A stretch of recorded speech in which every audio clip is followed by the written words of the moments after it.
All right, so now let's talk about the wireless door and window sensor. So this is used to meet things like the California Title 24 or any hotel room where you need to lock out the HVAC equipment when a door or window is open. So this device is pretty simple, and it is a wireless device. It uses wireless Bluetooth back to a smart node or a Hyperstat or Hyperlight, one of the devices that has Bluetooth on board. And essentially all you're going to do is you mount the bigger piece on a door frame, you mount the smaller piece on the door or window itself. When they come into contact, it considers it closed. When it's far apart, it's open, and that's what determines whether the door or window is open. So when it comes to mounting this, we're going to come over here.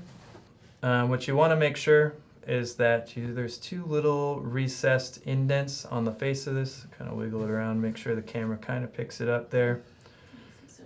So hopefully you see that on the camera. If you don't, when you see it in person, you'll be able to grab it with your nail. There's a couple little indents on the face of it.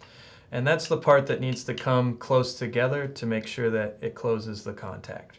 So when you're mounting these, just make sure you're trying to get those connected. This isn't flipped around. This isn't upside down, and then it's too far away to actually show that the door or window is closed. Okay, so when you're mounting these, essentially all you're going to use is some double-sided tape or something of that like, and you're going to put this on the door frame, and you need to make sure that this little black switch back here gets depressed because that will activate the device. So you just push it up against with the little tape. The same thing on the door side, just a little tape, double-sided tape on the back. And then you stick it to the door. When the door opens, door closes.